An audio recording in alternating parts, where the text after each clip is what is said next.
I'm Gary Nickerson. And I'm Quinn Taggart. And this is Outside My Window. Yarmouth Mountain Cemetery sits on 40 acres of land on Parade Street, with a history dating back to the mid-1800s. Its park-like setting is beset with beautiful trees, flowering shrubs, and over 1,700 begonias. But this cemetery is not just a place of rest for the dearly departed. Indeed, it is for the living as well, to enjoy the beauty and tranquility. Outside My Window is very pleased to be on location, here inside the Ritchie Memorial Chapel, at the invitation of our host and guest, Jack Dease, the Superintendent of Yarmouth Mountain Cemetery. Jack, thanks so much for having Quinn and I here. We appreciate it. Thank you for coming. I'm glad to have you here. Welcome. So how is this particular plot of land, piece of land, originally selected to be a cemetery, and prior to that, where were townsfolk buried? As you referred to in your introduction, back in the early 1800s, Yarmouth being such a vibrant seaport that it was, a lot of things would come along with that. Because you had ships coming and going on a regular basis, and we didn't have the advent of antibiotics at that point in time, there were a lot of diseases that would come from away and on any given ship.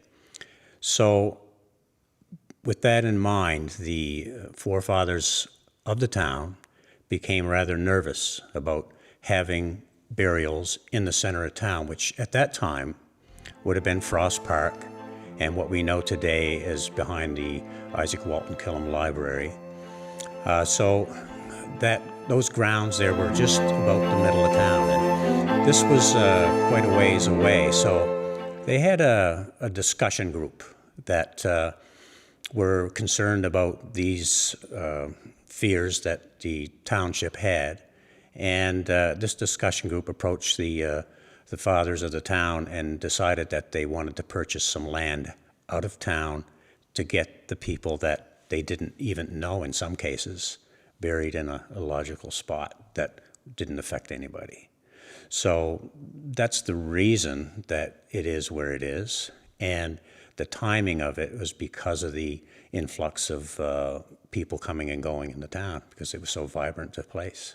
So was there a public debate? I mean, we know nowadays when things come up, there were public hearings and all of that. So was there that kind of a process, or more like a committee level? Yeah, it was more committee-like, and it was a discussion group, free discussion group, and they approached the town, and they ended up having 8 people that decided they wanted to step forward and help this pursuit.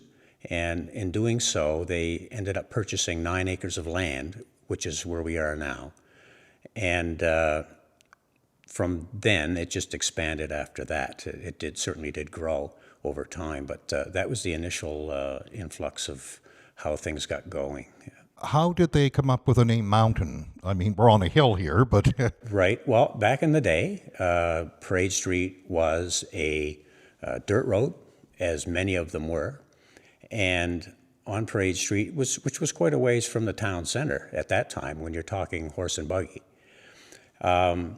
So as you come up Parade Street in those days, the mountain, as it's called today, which is a very large hill, but in those days they referred to it as the mountain, and hence that's where the name came from. Yeah. And it stuck. And it stuck. Yeah. Back in those days, Jack, just kind of paint the picture for us. What was the landscape like here? I mean, you've got some really nice, what look like century-old trees on the land. Was it all trees at that point, or was it a field? Or no, it was farmland, and it was a Mr. Killam that owned it. So the initial purchase was from Mr. Killam, and in some of the areas throughout the cemetery, you can still see some of the rock walls that were originally there. So at that time, when they were going to do a burial and come up either Parade Street or come up Stars Road, which was also a dirt road, as some of us still remember, they had a north and a south entrance. And so where we are right now is the south entrance. And there was also a north entrance at that time, which would have been at the end of Burton Avenue. So when you look at the boundaries that you have for the current setup, is there like an old section and a new section? Is it kind of divided up a little bit? Absolutely. As it was initiated, the first 9 acres that were purchased by the 8 original purchasers, when the lots were sold, they got their money back from the lots that were originated. So then it became an entity where they were able to expand. And so when they did that, the next group of plots that they were able to purchase was more to the east, which is up near the Jody Shelley Drive area, which was 11 acres. And then it gradually went more north and developed over a period of time. So speaking of the foliage that you have here, I can't help but jump into hurricane damage that you might have and did suffer over time. How much damage was done by the hurricane? I think the worst one was in the summer, and it was the summer one, and there were 30 trees that were lost.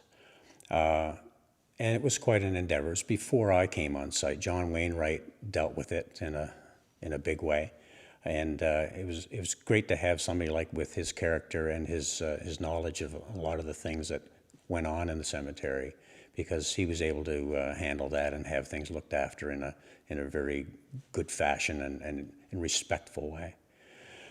Because as you can imagine, there were some stones at that time that were moved and changed and so on. So everything was put back to where it originally was.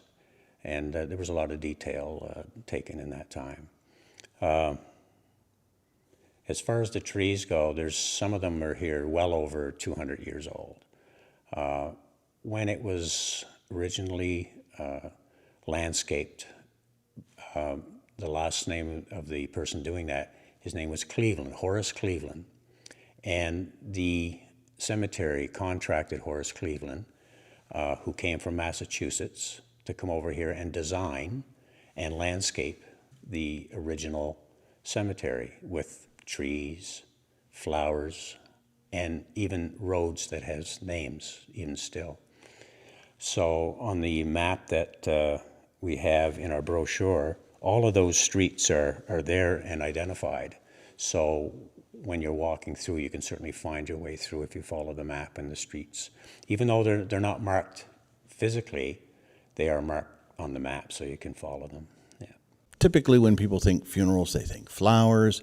Are the families allowed to plant anything, or is it just got to be temporary like other places? A family that purchases a plot can plant any type of flower they want in their plot. Some of the things over time that have revealed itself is that because we are in a densely populated deer area, flowers of different types will not survive. So for that reason, we've graduated to something that is not necessarily a deer repellent, but the begonias that we plant are the plants that they will not eat. They may pull them out once in a while, and they may just leave them sitting there, but predominantly they will not eat them. So we've found that out over time. But yes, anybody that wants to plant a flower or some flowers at a site, all they got to do is come see me, and we make sure that it's not something that's invasive or going to infringe on anybody else's plots. But discretion is, the only way to go with that. Yeah. Is there a in-memory kind of area as well? Maybe somebody can plant a tree or some benches to sit on and just kind of ponder? We have a program in place that we've had for a number of years where we plant trees, especially after we've lost one. We try to replace it with another. And over time, even as recent as this year, we lost a major tree in the front where the fountain is. And I was approached by someone that wanted the wood from it because they're an artisan, and which I think is a wonderful thing. So he wanted to purchase the beech tree, which is what it was, so he could create something out of it. And by doing so, made a donation to the cemeteries, and we can plant another tree. So some things will perpetuate themselves that way, which is great for us if somebody has those kinds of needs and it fits with us. So, yeah, and that just is just one of the things, I guess, that we certainly encourage. It takes a lot of work, a lot of planning to maintain a cemetery over these many years. So how is Yarmouth Mountain Cemetery operated? Is there a board of directors or trustees, Jack? There is. It's a nonprofit organization, and it's run by a board, and I answer to that board. And we have a budget each year, just like anything else would have. And so we try to stay within that budget so that we're going to be here forever. And so they oversee everything that the cemetery does, and they meet on a regular basis and critique everything that's done here.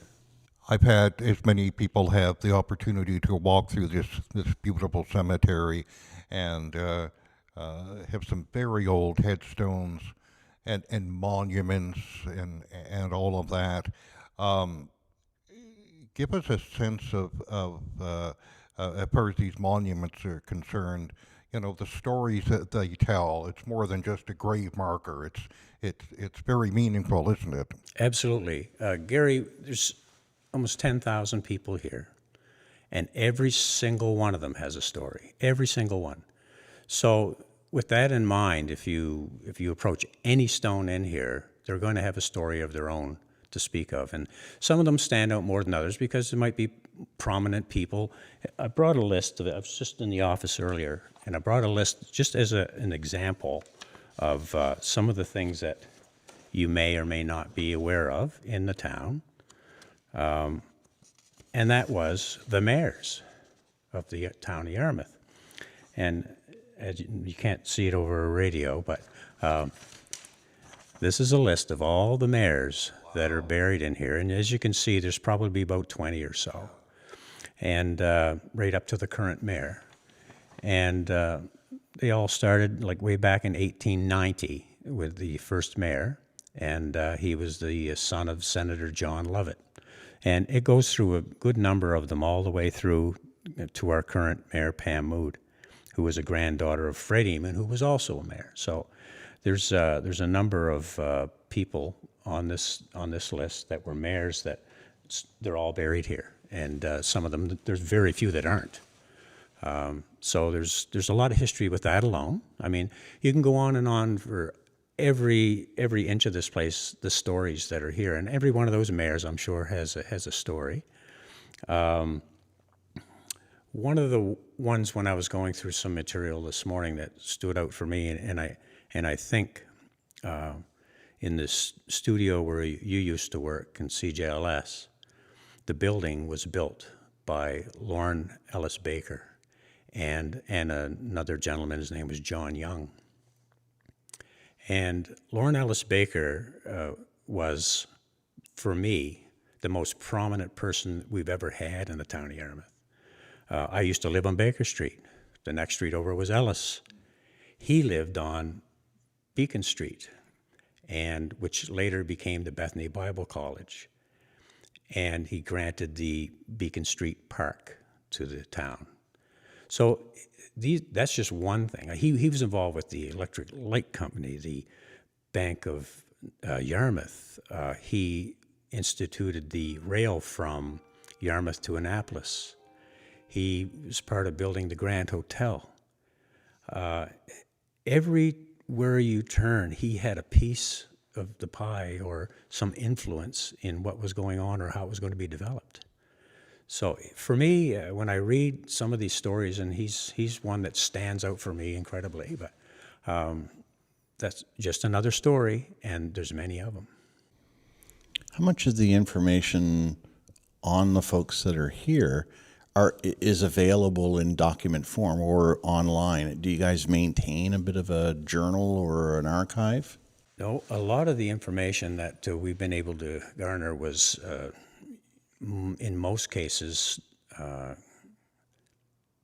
created for tours and gotten from the museum or the library in some of the newspapers. So we've been able to get a lot of that information, and some of the students that we've had over the summers have just been crackerjacks at searching things out. And for me, a lot of that information, we can confirm a lot of the dates and the families that were all here and some of the connections. But a lot of the detail would have to be something that comes from an archive somewhere else. And so we do try to keep as much of that as we can as it's captured over time. I know that, of course, people have a lot of interest nowadays in genealogy and tracing their ancestors. And so I know that some cemeteries have gone to documenting and archiving and putting a lot of that information online. There's one cemetery just outside of town. They have like QR codes that they use. I'm familiar with it. Yeah. So, is that something that you guys are working towards? The QR code scenario that you're talking about up in Beaver River has a small group to deal with. When you're dealing with 10,000 people, that there isn't enough hours in the day to create something like that. We do have our own archives in that we have it on a computer now, so we can go back and find some of the family ties. And I get requests almost daily for people doing genealogy, and I help them all I can, even through the winter, because I have it on the computer. I can follow some of the lines, even though you can't physically go look at it in the wintertime. But not unusual to have those kind of requests daily, yeah. But it does put you in a bit of a challenging situation. I mean, it's nice to have summer students come in and kind of help out. It's better, of course, if you can keep that information going. Absolutely. And with COVID, we stopped doing our tours, so we stopped gathering all that information. But I'm thinking that maybe next year we may start the tours again and starting to feel a little more comfortable with it. As you can see here in the chapel, even during a rainy day, we had set up, when we were doing tours earlier, a big screen TV, and we could actually do the tour right here in the chapel. So it was convenient that way, and we did some lunch hour ones, so somebody could bring their lunch and sit and watch and listen to what the person doing the tour would be able to tell them and show them. So it did work out well that way, having a place to do it, and all the same materials, just that you're sitting instead of walking. So, but it's a nice walk. It's a nice walk, absolutely, when the days are favorable. When I think of some of the other cemeteries in the area, this is by far the most picturesque. It's more park-like. It is. Yeah. It is. It has that feel to it. So how much room is left in the cemetery? Physical space is important Absolutely. when it comes to a cemetery. And obviously, I know there's been some long-term planning. So can you talk about that, Jack? Yeah. Over the period of time, the purchase that the cemetery has made is equal to 40 acres of land. What you see that's already established here is 20. So there's still another 20 to go.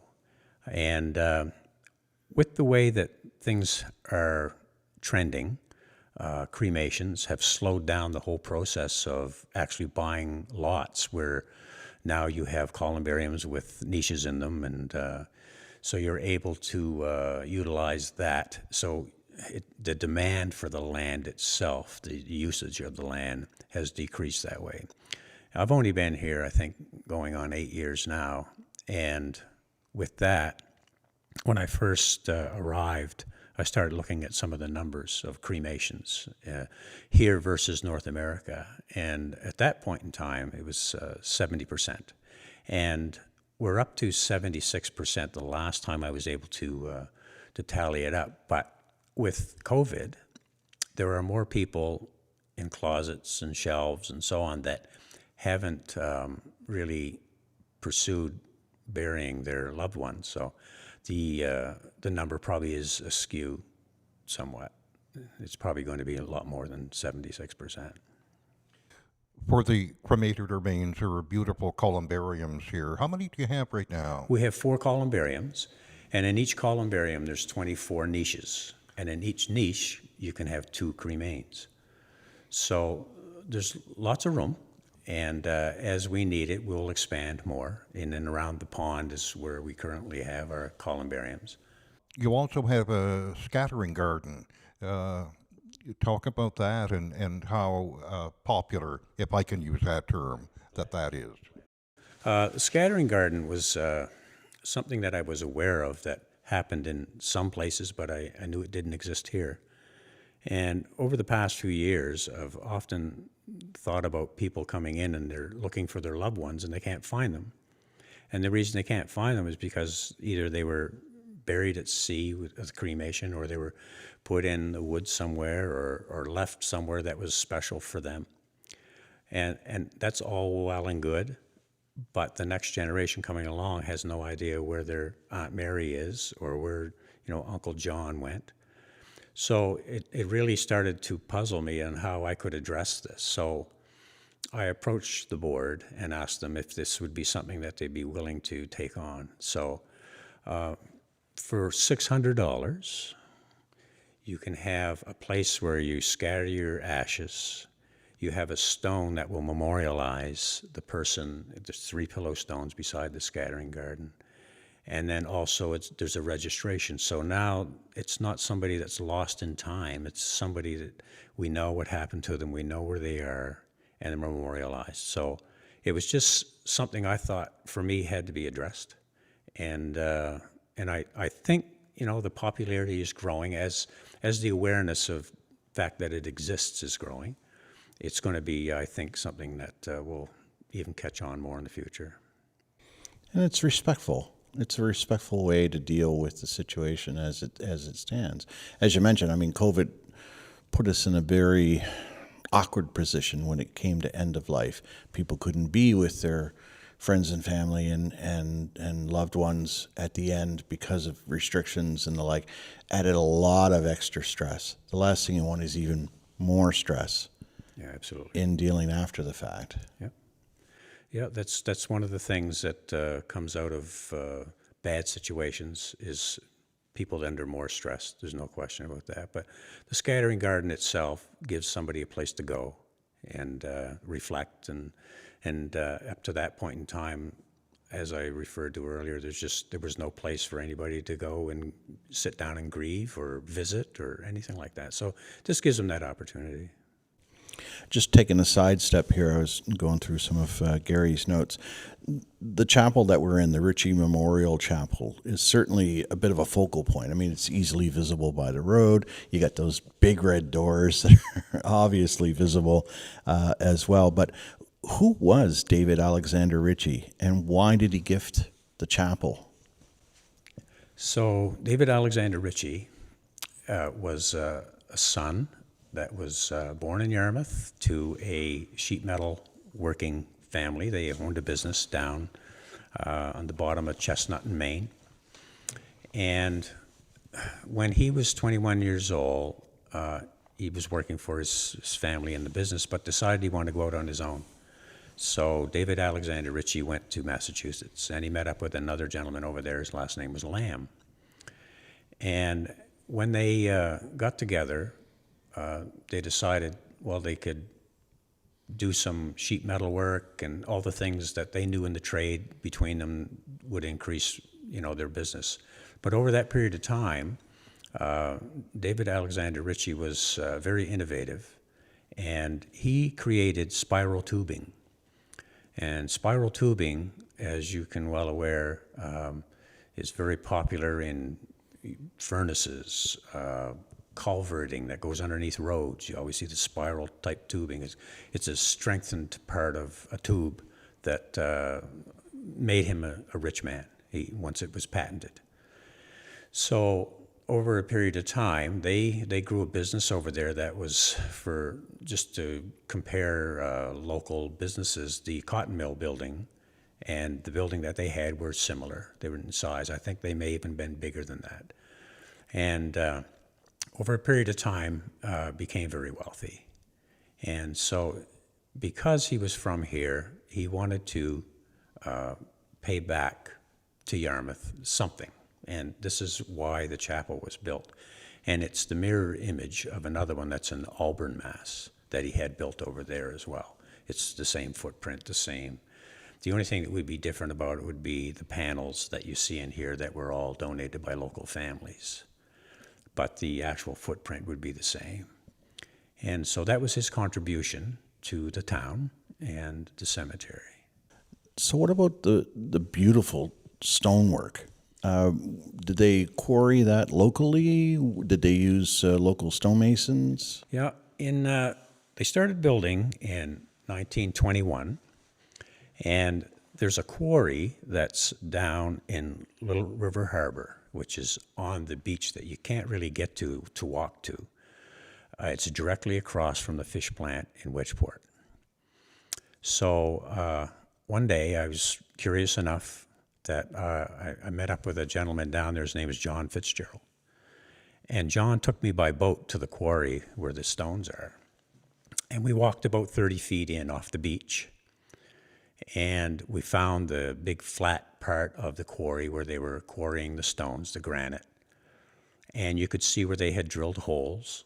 And I showed him, and he said, yes, I remember as a kid hearing that in the summertime. I said, what do you mean? He said, well, they'd put gunpowder in each of these holes, and they would have them, that would snap the granite apart, and then they would haul the granite out onto the beach. And while we were there, I noticed that about 125 feet out into the water, there was a big stone there with a big metal ring in it. And there was also a gigantic boulder on the beach, again with a big ring on the top. So figuring out that they obviously used a winch to haul all the stones out onto the beach. So with that in mind, how do you get them from there to here? So They don't float real well. they don't.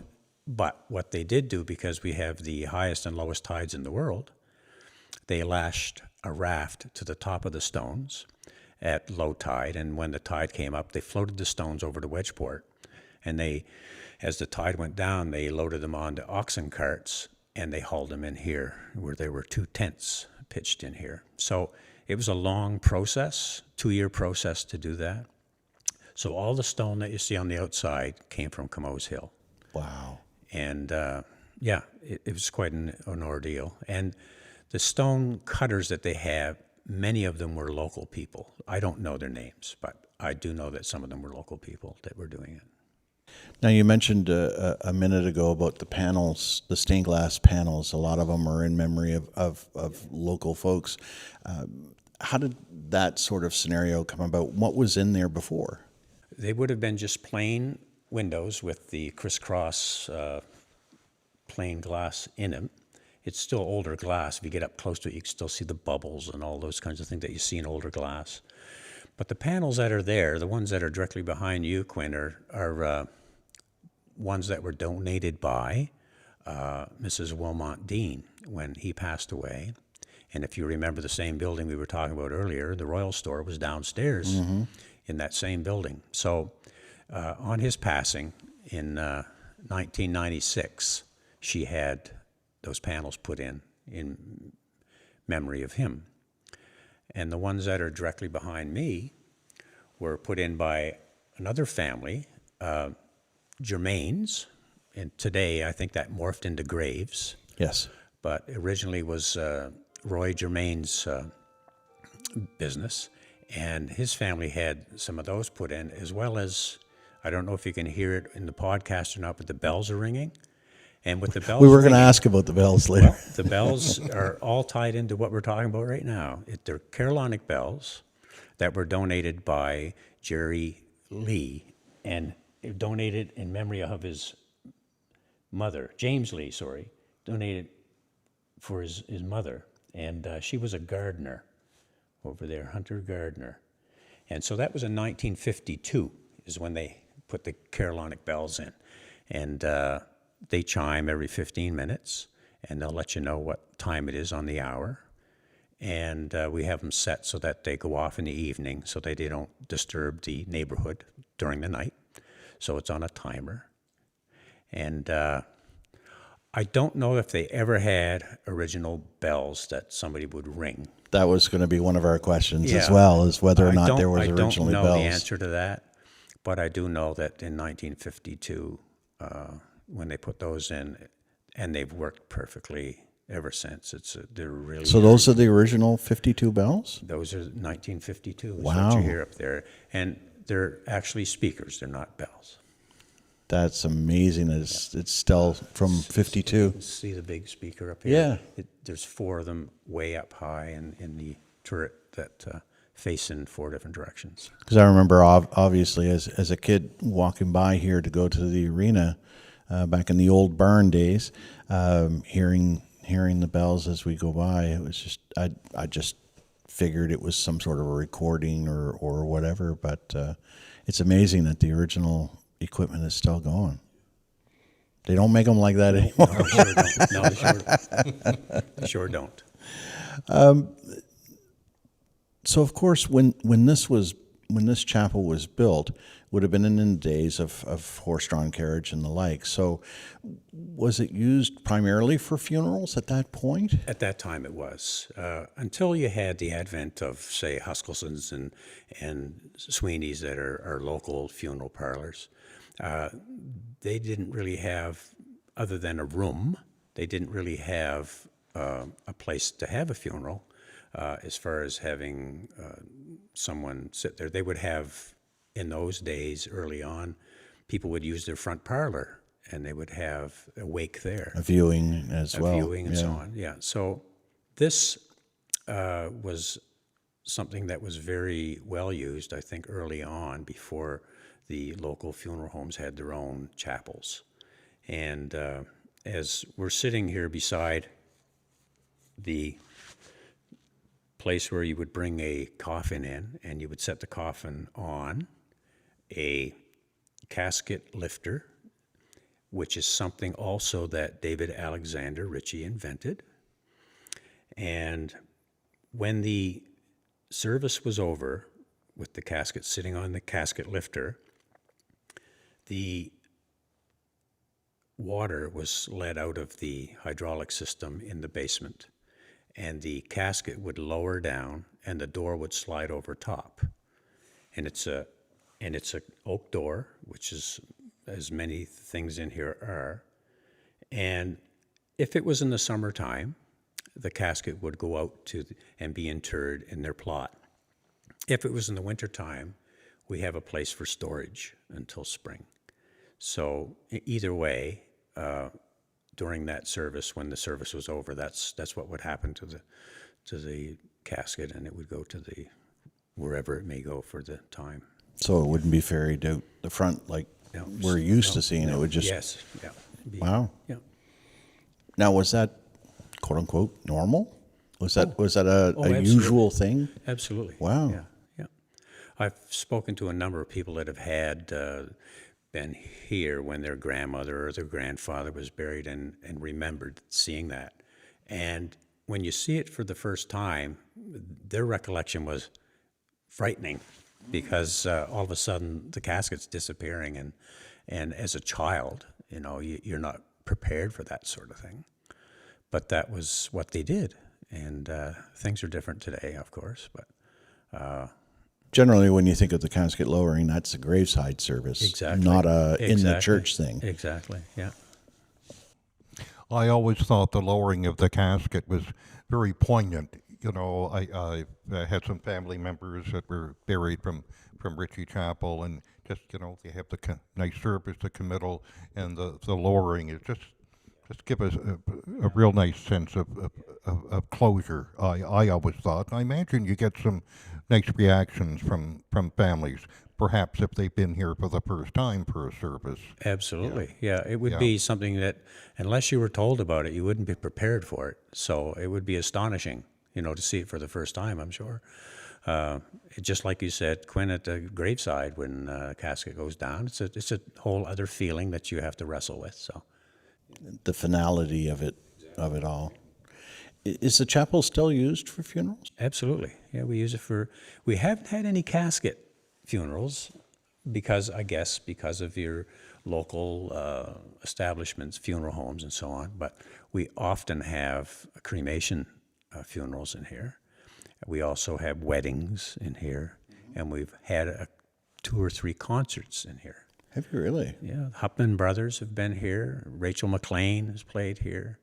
And there was, not too long ago, there was a couple of guys that were playing cellos, classical music. I can imagine the acoustics in here It's would be fantastic. I've been to Yeah? Massey Hall, Quinn, and I'll tell you, this compares to that in a big way. Wow. If you make a mistake here, everybody knows about it. Yeah. And the acoustics are dynamic. I certainly know that a lot of weddings are done, the photos are done on the outside because of the picturesque nature of, and of course the big red doors help. Were they originally red? As far as I know, they were. Really? Yeah, we've kept that tradition. Yeah. Must have been a good sale on red paint Yeah, there. it could have been. Yeah. When you walk through the doors of this chapel, you're just amazed. It's the woodwork. I mean, it's absolutely beautiful. The ceiling, the doors. Tell us about that. And are those doors, by the way, handcrafted? Yes, they are. They're oak, and a lot of the material in here came from British Columbia, the wood aspect of it. BC fir trees, pine, and oak. And most of what you see, the doors and the pews would be oak. The pulpit would be oak. So a number of the detailed things as well. The balcony where in the chapel where the choir would have sung during a service, as you can see, there's some decorative Bibles that are actually carved out in the bottom part of it. So there's some detail here that really is something that an artisan would have taken on and created. So it is really well put together. The chapel is not just for funerals. The community has really embraced this. I see young people here to get photos during graduation and weddings and all of that. There's concerts. It really brought this place to life. Can you talk about all of that? Yeah, with having a building and you want to be able to use it to its capacity on as many occasions as you can, you're right, there's numerous amount of children that are graduating from school, and they'll come and have grad pictures here. On occasions, I've met them outside and invited them in to have some of their pictures done, which I'm sure they would all like to do that, but I can't be everywhere all the time. But in most cases, they do take pictures in front of the red doors, which are iconic, and the setting certainly is identifiable for most people at any given time. So because we live in such a smaller town and these things are more prominent, it's certainly a given when you see a picture of someone, you know where it was taken. Coming back to just the landscape in general and looking at the stones and the markers and so on, and going back a bit in history, you've got some that are more obelisk-like, and you've got some that are a little bit more grandiose than others. In the day, was that more or less a symbol of your status in the town, or is it more towards, all right, if you've got an obelisk, that means it's a family plot and you've got a whole bunch of folks that are all going to be in the same spot? All of the above. Okay. And the red ones were wealth. Okay. Most of the red granite that you see would have been something that would have been brought from India. And a lot of That's a bit of a long haul. It certainly is, but they still Wow. do that sort of thing today, even in certain scenarios. But yes, a prominent person would have had a larger stone. Also, like you mentioned, it would have been a large plot where the larger the stone, the more space available to inscribe on the stone the family members, and then from that they would just put in foot markers to show where each of the family members were. But not uncommon. And as you can see, years ago, there were a lot more of the obelisks. You don't see the same kind of thing today. That I think they've gotten away from that trend because it's expensive. And some of the stones in here were made locally. Where Greco is now was the Yarmouth Marble Company. And there are some stones in here that were created by them throughout the cemetery. So there's local flavor, as well as some granite used to come from Shelburne. And then in the later years, some of it comes from New Brunswick, in the valley, on the South Shore, and some even the eastern part of the United States. So there's just all different quarries that they get and Quebec, that they get these stones from. Now, I know back in the day, the poor farm would have looked after their own. If you were part of their establishment, they had their own cemetery, pretty much right at the end of one of the runways. But if somebody was of a lower income and couldn't necessarily afford a formal burial or a headstone, was there an opportunity in that time for them to still be buried? We have currently 2, we call them reserve lots, and there's been a number of different terms used, whether it's pauper or poor lot or so on. So, but we refer to them as reserve lot. And there was reserve number 1 and reserve number 2. In reserve number 1, the town erected a stone that helps to explain the people that are buried there, in that they were people probably in most cases of no wealth whatsoever. Their family couldn't afford to bury them. And we've all had hard times, and I can't imagine that you get to a point where that would be something that you're dealing with and you can't do it. So the town would step in, and they paid 25 cents to bury the person. And that 25 cents went towards the burial, didn't go towards the plot. The town and the cemetery looked after that part of it. So 25 cents to be buried. And there were a number of them that were used over the years. The reserve lot number 1 has 450 people in it. And reserve lot number 2 has 350 people in it. So that's 800 people that had a hard job finding a place to be. And so the town looked after that. At one time, there was quite a large Jewish population here in Yarmouth. They had a synagogue and all of that, and very vibrant community, a lot of business people. 50 or 60 families at one point. Yes, yeah, that's right. So how long has there been a Jewish section here at Mountain Cemetery? In 1903, the first Jewish person that we've recorded to die was a young fellow, and he was just a child. His name was Morris Drucker. And he was buried in a lot near the Jewish cemetery at the time. The families of the Jewish synagogue got together and decided that they wanted to have a lot of their own as a group. And they do have a lot of tradition that they try to adhere to as much as possible. So in 1906, they purchased land from the cemetery that is set aside strictly for Jewish people. And they do have a mandate of what things can or can't occur within those 4 walls. And Morris Drucker was moved from the original spot and put in the Jewish lot. So he would have been the first one buried there. And as a child, I'm going to say very young. He was an infant. And so from that point on, they had a number of families over the years would be buried in there. And as you know, many of those families have long since passed, and any of their children and grandchildren, many of them have moved away. There's very few left here out of the 50 or 60 families that were here. And there's one little story I'll like to talk about, being on the Jewish subject. And and it's always intriguing again, another story.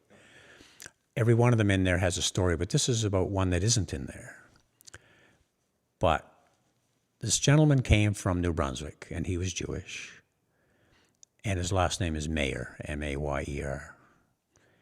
And he was a junk dealer, as his father were junk dealers in New Brunswick. So he came here and started the business. And he did it for a couple of years, and it didn't really work out for him. So he decided he was going to sell the business. So he sold his business to the Garsons, which would be a familiar name that you would know. And he moved to New York, and he started a different career altogether. And his name was Louis Mayer. So when you watch a film today and you see MGM, he's the mayor. Metro Goldwyn Mayer. Same person. Wow. Yeah, just an interesting story. Wow. Yeah. Now, with that in mind, I know that a fair amount of the cemeteries have a certain religious affiliation. So you've got a Jewish section, but is Mountain Cemetery kind of open to all? Absolutely. Everybody, every denomination or non-denomination. The only reason that the Jewish people, because they have certain traditions that they abide by. By all means. So they felt that they wanted to have control over how things were dealt with within their faith. So, and that's not a problem. I think it's worked out very well. But any faith or non-faith is certainly more than welcome to be a part of Mountain Cemetery. It was created for that. I think just back to the beauty of the area as well. I certainly want to give a shout out to your team here in keeping things. They were all here before beautiful. I got here, and they all know their jobs very well. And so I don't have to babysit anybody. They tell me what they think should be done, and then we have a meeting of the minds. So, yeah, certainly they do a good job. You're absolutely right, they do. We want to give you an opportunity at this point to talk about the amazing staff that's here at the cemetery. I mean, they keep the lawn and the grass beautiful, the flower beds and so much more. So talk about the folks here. Yeah, Gary, they take a lot of pride in what they do. And I think that was the first thing that I noticed when I first came here to work with them, that they want things to look its best as often and as well as it can look. So for me, I just nurture that as much as I can. Anybody that has a passion for something, then that's great if we can help out in any way. But they've been here so long, they know all the routines, they know what things should be done and when they should be done, and they're always conscientious. So, it all bodes well for, I guess the cemetery is the recipient, and then consequently the people that view it are also recipients in what they're able to do with their passion.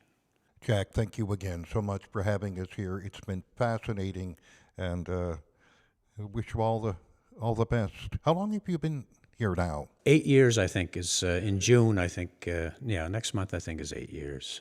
I had already retired, as you know, and had most of my projects already completed. And then about the third year in, I decided, well, maybe I can get off the couch and go do something, according to my wife.